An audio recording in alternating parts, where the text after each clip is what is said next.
All right. All right. Hey, welcome everyone. Facebook and Zoom changed some stuff on us. So this one's being broadcast on incitetax.com, but we'll figure out how to get it to our Profit First for Microgyms group as well. Today, I am chatting with Chris Cooper. Those of you who don't know, Chris Cooper is the founder of the largest mentoring organization to fitness professionals. I've known Chris when he kind of was doing two brain stuff with another partner, and then he broke off. And man, obviously what he is doing and his organization is doing is working because they continue to grow, which means they continue to provide value. Because as we know, if you don't create value, your business dies.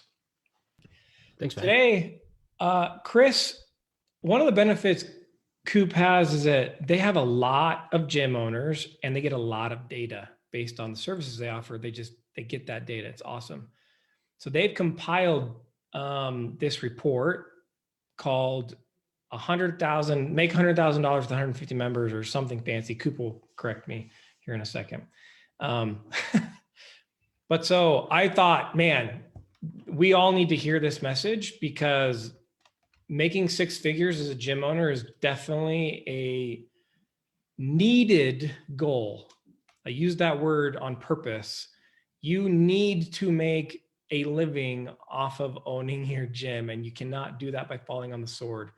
So Coop has some data he's going to share with us.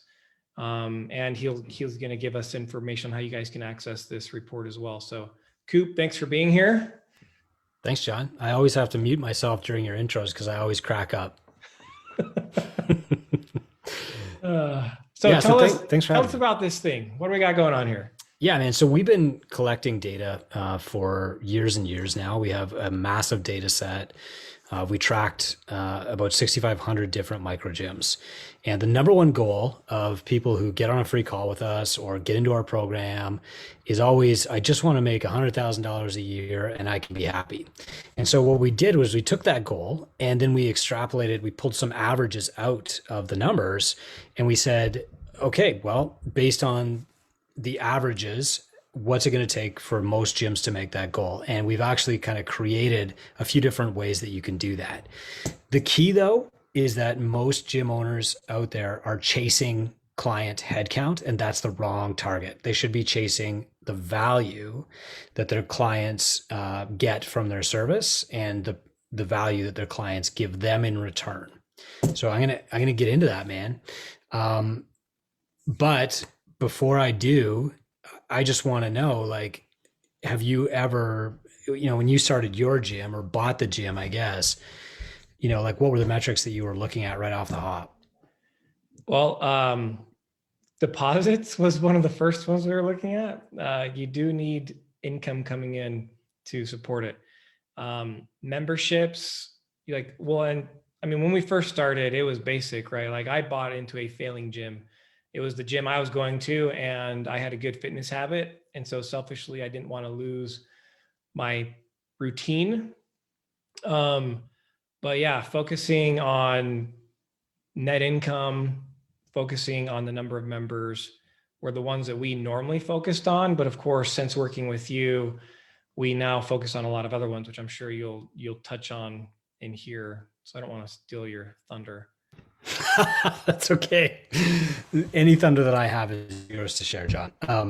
So the thing is, like, how many clients do you have is kind of like the what's your bench question of fitness, right? If somebody says they like working out, we don't really know what to ask them. So we say, what's your bench press?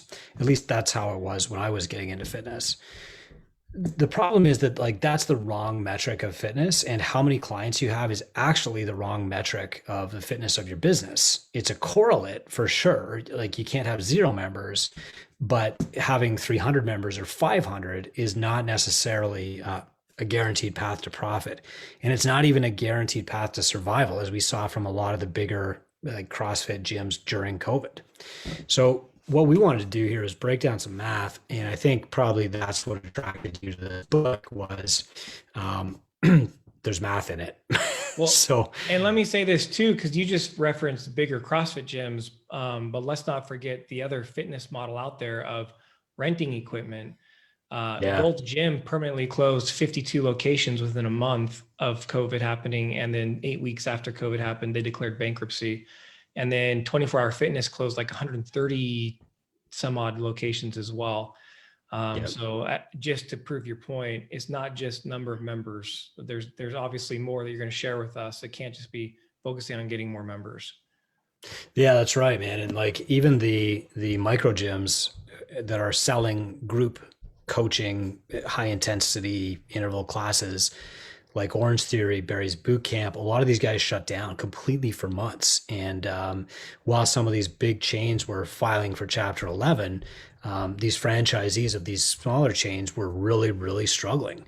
And the people that had the biggest advantage were actually the micro gym owners with about 150 clients who could talk to each client every day. So we're gonna we're gonna share three models here. The first is you've got 150 clients and they're all in group training. They're all just doing classes plus like an on-ramp program. The second model is you've got 150 clients and some of them are doing a little bit of personal training. So about 10% of your revenue comes from either personal training or nutrition coaching. And then the third model is a little bit more robust. You've got about 70% of your revenue coming from group training, 20% coming from nutrition or PT, and then 10% from this kind of third revenue stream. And that might be supplement sales, it might be retail. Some gyms are selling like 24/7 access as an add-on, whatever that is, you've got a different model.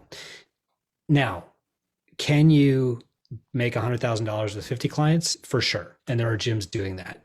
Can you do it with 300 clients? Absolutely. And there are gyms doing that. But if we look at like the modal average of the most successful gyms in the world, they're following one of these three and they're doing it with 150 clients. So here's the first scenario. You've got 150 clients, 95% of your revenue is coming from group training. The other 5% is basically like your on-ramp program. Okay. The owner is basically paying themselves as a coach and a little bit of a salary too of $3,500 a month.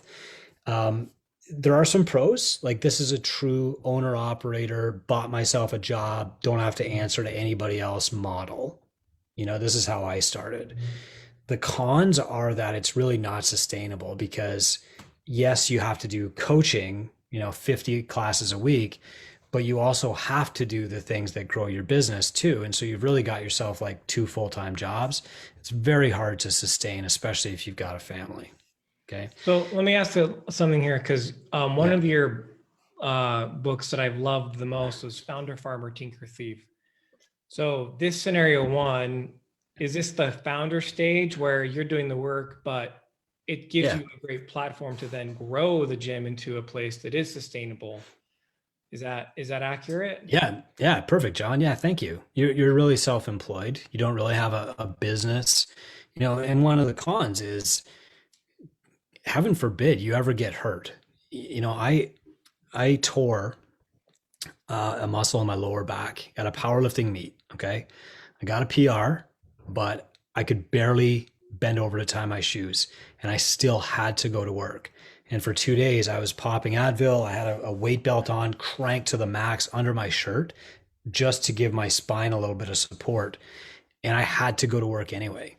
And obviously that's not sustainable. I mean, can you imagine if you were the only person at your gym and you got COVID?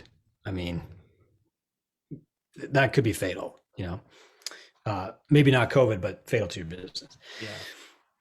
So if you want to download this booklet and work through it yourself, you can actually go to the Gym Owners United Facebook group and you'll see it for free in files. Just joining the group, the big announcement post is like, click here to download the book. You can work through it yourself. Two Brain clients, we actually give them a P&L like this now, and they can change any of the squares to match the clients that they have and see how far they have to go and stuff like that. So in this model, the gym is paying the coach about $30 per class. Even if the coach is the owner, they're paying themselves as a coach. They're coaching about 50 class, or there are 50 classes a week. The owner is coaching about half of those. They don't have any help on admin, social media. They do have a part-time coach or two who are picking up some classes and maybe handling a couple of on-ramps, but that's it. They're charging $300 for their on-ramp program and another $250 a month for like some kind of specialty event, but they're also spending that $250 a month on equipment. So in this case, the owner is paying themselves for coaching classes about $4,000 a month, and they're taking a salary of $3,500 on top of that. You know, if they did get hurt or sick, hopefully one of these part-time coaches could step up and the owner would still make that $3,500 a month in salary. They wouldn't lose everything. But the reality is that's tough for a lot of gyms. Okay. So this, when we first talk to a gym, this is usually where they are. They're just offering a group class. Maybe they've got 150 clients, maybe not, but it's rare that they're making 100K already. And part of that is the expenses, but part of it is this other stuff we're going to talk about too.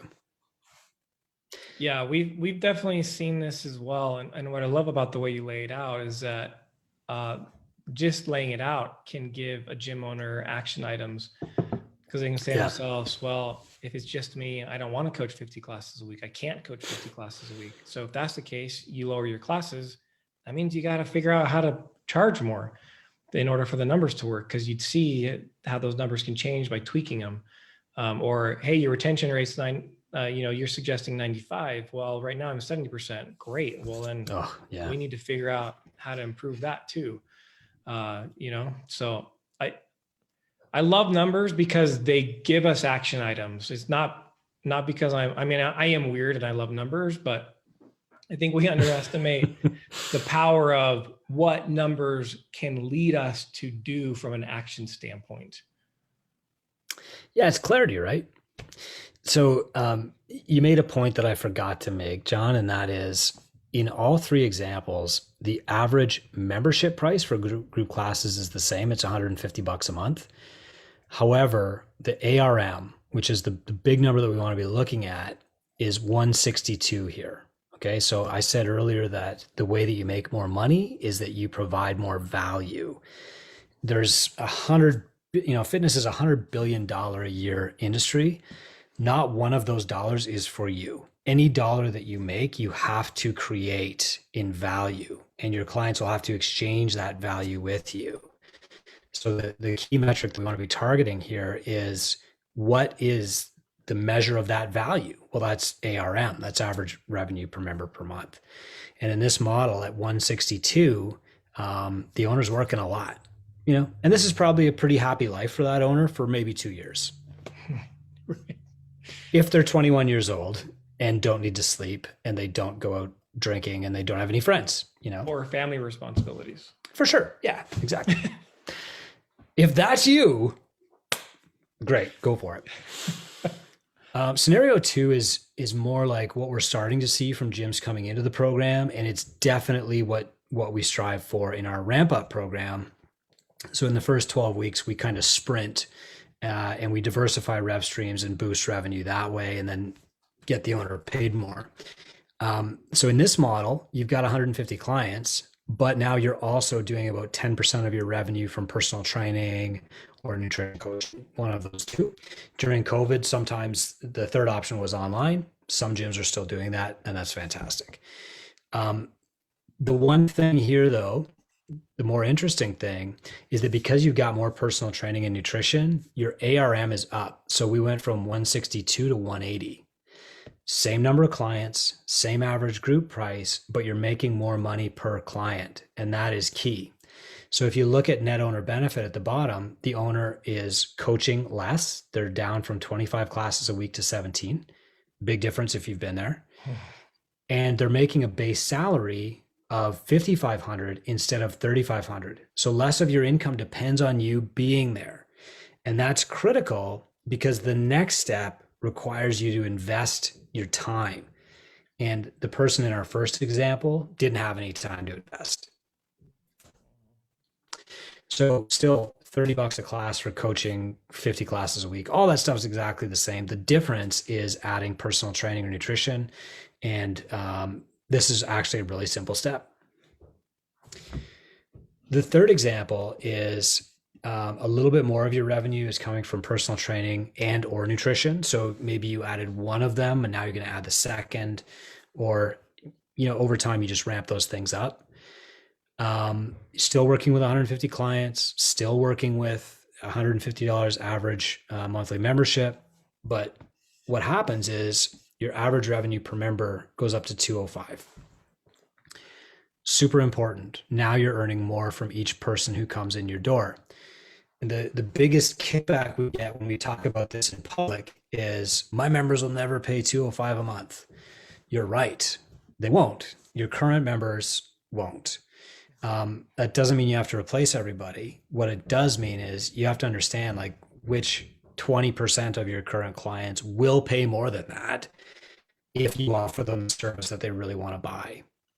And so if you can get your ARM up to 205 a month, what happens is now you've created more than enough money for you, and you've created a pool of money to hire some help. So if you look at staff pay, what you'll see is you've still got like a full-time coach making $64,000 a year, and that's just what they get for coaching. They might be doing some of these other roles too. You got at least one more part-time coach making $41,000 a year. But then you've got these lower value, very leverageable roles like client success, admin, social media, cleaner, and you've got $2,000 a month to pay them. So what you're actually buying there is not necessarily somebody who can do this better than you. What you're buying is time to work on higher value roles. Okay, that 2,000 is an investment in your time. So when I look at these three scenarios, what you've laid out is the scenario one of you're the owner, you're doing all the work. I mean, that's hard, especially to maintain. And then each scenario, you've basically, by adding on additional revenue, it allows you to leverage that revenue to let other people take some of this workload off. So now not only do you get a good feeling of providing for the families of others, but you have more freedom as the owner, like, right? Because he's still going to make $100,000, but in this case, he's working less. Yeah. And when he is working or she is working, they're probably not coaching. Well, they can if they want to, but they're probably not cleaning. Here's an example, John. When I figured this out with the help of a mentor, it was 2010. I could hire a cleaner for minimum wage, which was $11 an hour in Ontario back then. And so what I did was I hired this guy named Sean. And Sean would show up at the gym at 8:55, and he would start mopping at 9 o'clock after my last class ended. And while he was mopping, I would sit at my computer and write the email to my email list, or I would, make up the page on my website to promote my new thing, or I would email clients back, or I would sometimes leave a voicemail even at 9 o'clock at night. So I was working on higher value roles. And even then I knew if I send out my monthly email, I'm going to make $300 back. Well, it takes me an hour. I can pay Sean $1,100 and get a $300 return on that time investment. Like, I'm crazy not to do this. And then over time, I figured out like, okay, I can also hire people to do my whatever, my social media when that became a thing. And then I just kept graduating my time up. And as that happened, I was making more money and the business was growing. Yeah. And you guys, that's a really great way to go about it. I know we get a lot of clients, and when we do an analysis with Profit First and cash flow analysis, honestly, we have to come back to the owner and say, look, at the end of the day, you can't afford to take all these classes off right now. Yeah. Like, in order to avoid burnout, you really do need to coach some more. And then by paying yourself to coach those classes, for the record, because some people don't do that either. I'll coach all these classes because I can't afford to pay someone else. Then you never know if you can afford to replace yourself. Let's start doing that, then do the other Profit First work, cut back expenses, and then do some of the two brain work of improving standard operating procedures, all the other stuff that you guys show on the different levers that can be pulled, then now you're getting to that point where, okay, I can now replace myself and I know I can afford to do it.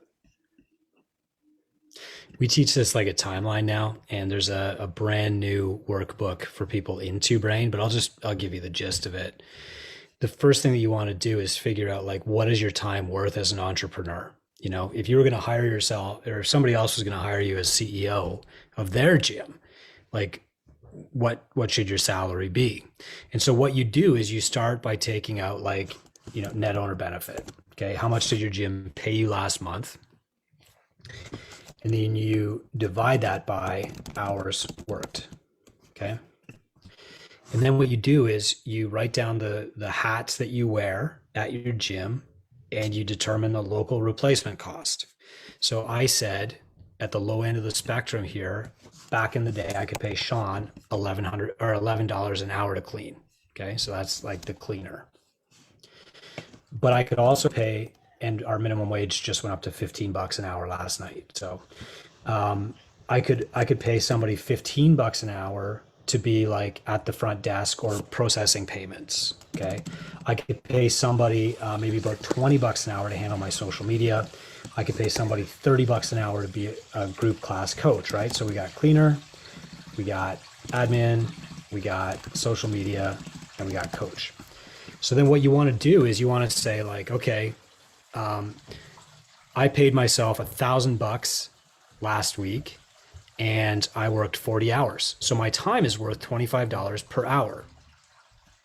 Okay. So, you know, here's me. I almost chose Brown for this, but I didn't. Here's where I fit on this value line in my business. I should not be doing any of these jobs because I'm more valuable than the replacement cost.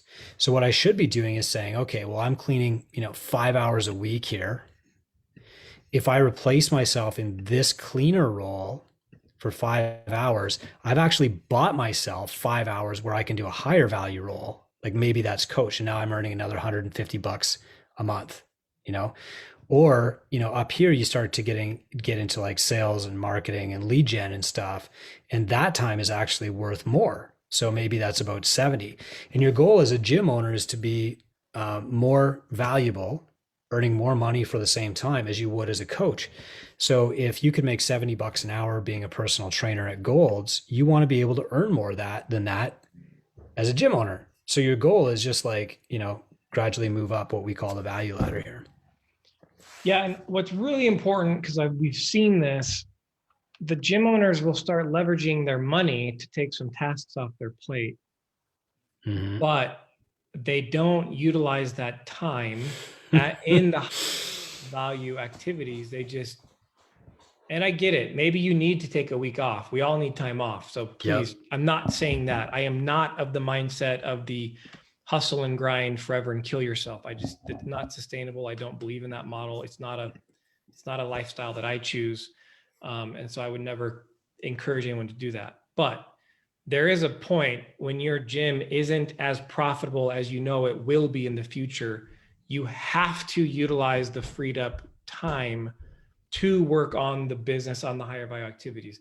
There will come a point, I promise there will come a point where you can just legit leverage your money to free up more time for yourself. And yeah, it means your take home pay might be a little bit less, but you've already reached that point in like Maslow's hierarchy of needs that you don't necessarily need the extra money.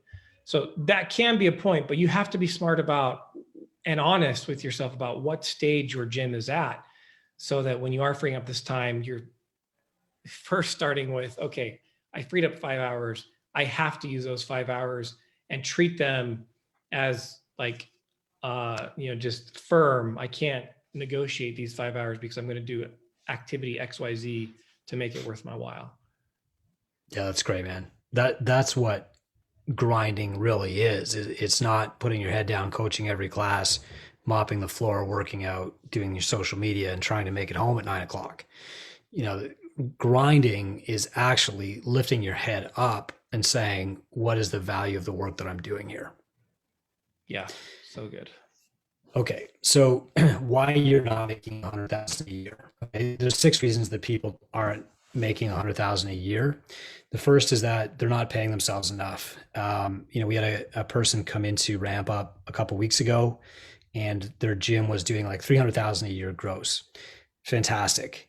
He was making $0, and his wife was making $0, and he was thinking about getting another job.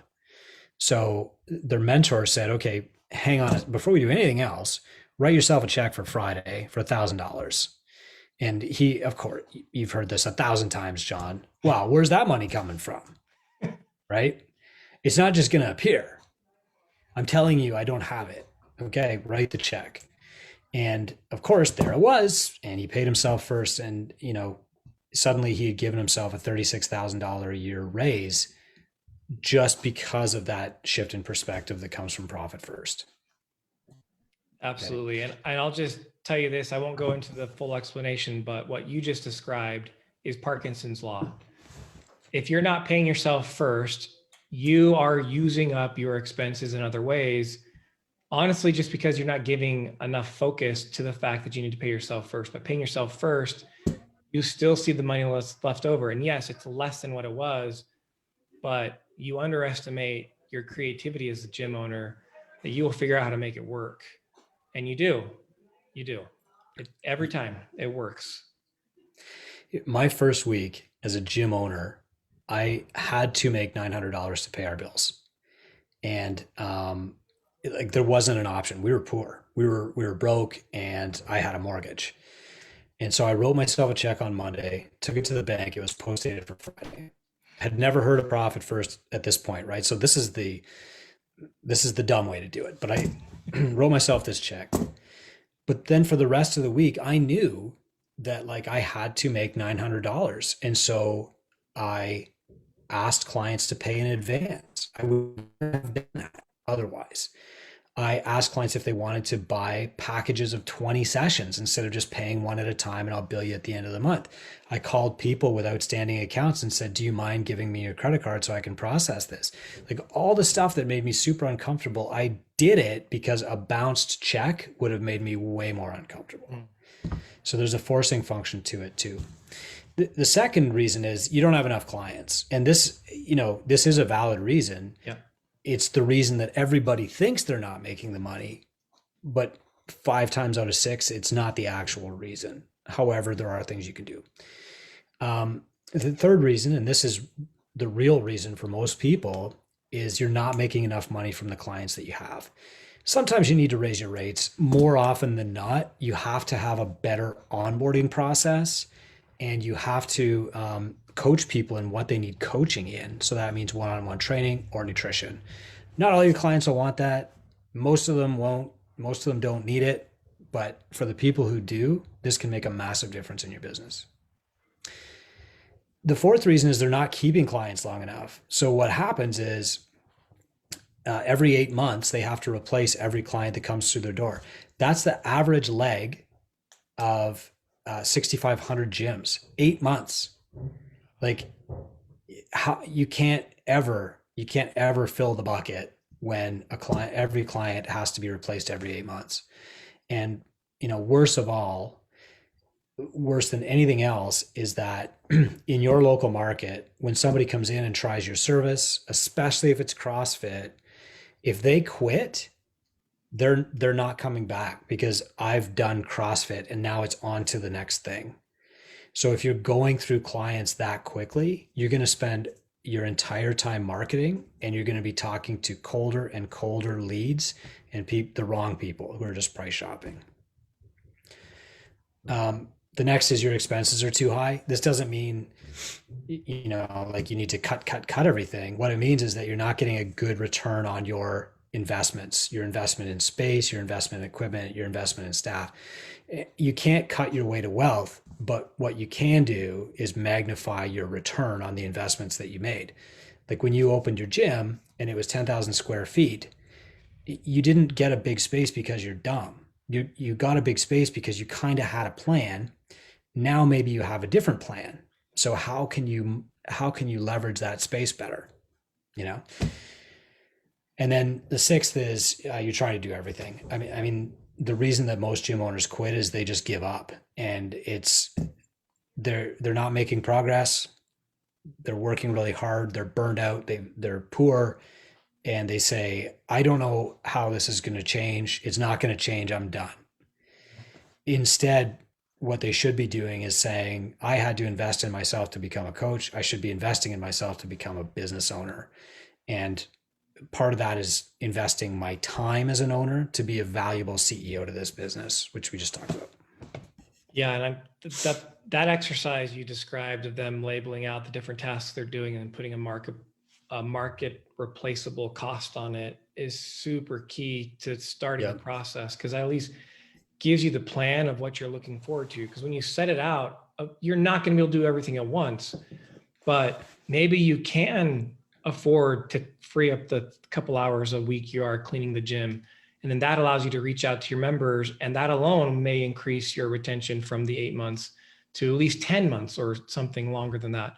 So yeah, it is a process, guys, but sometimes with the right guidance, you can make that process really happen really quickly. It's scary at every step, John. I was scared to hire Sean. Like $11, I could have that $11, you know? And then it was scary to replace myself as a coach at the 6 a.m. class. But guess what happened? Like, you know, we put a coach named Charity in. She was young. She had a ton of energy at 6 a.m. People loved her and they stuck around longer. And that also bought me an hour to be working on calling old clients and saying, have you met our new coach, Charity? And that's when things really started to snowball. Mm-hmm. So, nobody is like running a perfect gym out there. Okay. The key to running a better gym and making 100,000 a year is to determine like what your priorities are. And it's really hard to sort that out. So we made this little diagnostic tool. The first thing you're going to do, and you can get this again in our free guide in the Gym Owners United Facebook group, or I'll send it to John. He can send it to you, whatever. The first thing you want to do is just circle where you are in these 6 areas. So, you know, what's your net owner benefit? How much does the business pay you per month in salaries or distributions? Circle that. What are you? So if I'm making $2,500 a month, I circle number 4. The next question is, how many clients do you have on recurring memberships? Maybe I've got 130, so I'm going to circle number 8. What's your average revenue per member? This is an interesting one because you have to include the people who are getting your service for free, right? Your trades, or like this coach gets a free membership. You have to include this in ARM because every new person that you add means you can spend a little bit less time with the clients that you already had. So if a coach is getting free membership and they are receiving quality coaching from you, then that's less quality coaching you're giving to somebody else, right? So you have to count them in. For most gyms, if you don't know this number, most gyms are number 2 on this, okay? Like they're $98 a month, average ARM. Gyms who have been through the ramp up program average $155 a month ARM. Gyms who've been with Two Brain for 2 years or more are at about $176 right now. But the interesting thing that's happening is since we gave them this row, these numbers, boom, that ARM is going way up. And you're starting to see people using hashtags like 150 at 205 in our group. And like they're working backward from that goal of high ARM. Well, and you said that, every stage is scary. And I get, in order to improve your revenue per member, you literally have to either raise prices or offer more services. Then means the member's paying you more money than you're worth. I mean, that's just a logical outcome of raising your revenue per member. That can be scary. And I know it's a lot easier to do it when you've spoken to someone who has experience doing it, because you kind of need that moral support. Because guess what? Some percentage of your current members are going to be pissed, but you're also going to have a percentage of your members who actually were probably waiting for you to ask them, like, here are my goals. This is what I want to accomplish. Oh my gosh, I didn't actually know you could help me with that. Yeah, I'd be more than happy to pay more for that. Yeah, yesterday I had Rob Olson in our office hours, and this guy's average retention is 30 months, and his arm is like 240 or something. So like the lifetime value of every client at his gym is just over $9,000. And he said like when he bought this gym, they were charging 90 bucks a month. People were stacking discounts. So like you would get 50% off for your spouse and then another 25% off of the remainder because you were a first responder. And, every step of the way he was terrified, but every step of the way it was like, no problem, you know, and, they lost a couple of clients, but most of that ARM increase actually comes from new people coming in the door. Like they don't know what your old rates are anyway. So Yeah. Average length of engagement. So we said if you don't know the answer, circle number 2, it's probably about 8 months. What's your time worth? That's the exercise that we just walked through that I drew really poorly on the whiteboard. And then what percentage of your money goes toward paying recurring expenses, not including payroll? So that's, if you take in $10,000 a month and you pay out 4,500 of that to your lease, your rent payments, the recurring expenses that you can't change, you circle a number 5 on here. And then what you basically wind up with is a graph. You could draw a line from one number to the other, turn it sideways and say, that's my weakest link, or it should just be obvious to you. The thing is, like, these are all extremely leverageable scales. If, for example, your lowest number is leg, you make a decent ARM, you've got a decent number of clients, you're paying yourself first, but your retention is poor. Well, if you increase that retention by 1 notch, going from 8 to 10 months, you'll make about another $40,000 a year because everything else will rise with it. If your ARM is 95 bucks a month and you take that to 115 and you've got 150 clients, like that's $20 times 150, that's $3,000 more per month without any additional expenses. That's going straight to you. So net owner benefit comes up. So you can use this diagnostic, and the next step actually is we'll tell you like how to fix the lowest scoring things on here. But if you want somebody to walk you through it, give you some tips, you can book a free call with our team too. And there's a link at the end of the book. Yeah, man, Chris, this has been awesome. And obviously, if you guys notice, there's more pages to the guide. So I recommend and encourage you to go download the guide. It's really, it's not easy, right? But it's at least simple. We don't have to be rocket scientists to make our gym more profitable. And by knowing which area is your weakest link and fixing it, you have just leveraged your time because you focus on the thing that's going to give you the biggest bang for your buck the quickest. So Chris, I'm really, really grateful you guys are doing what you're doing and you compile the data to share with everybody. I say this all the time, and I think the world is just such a better place when people are healthier. And if we think about what gyms do for our economies in whatever countries we are, the auxiliary benefits of someone having more health is just astronomical in their quality of life. And so we need gym owners to stay out there, and we've seen the ugly side of gym ownership. And so I'm really glad that you share your message that you do and you give resources like you do so willingly. If you guys aren't part of that, the Gym Owners United Facebook group, ton of free resources. Take advantage of it. Stay in business. And remember, guys, profit is a choice. Have the courage and wisdom to choose it. Thanks again, everyone. Thanks, John.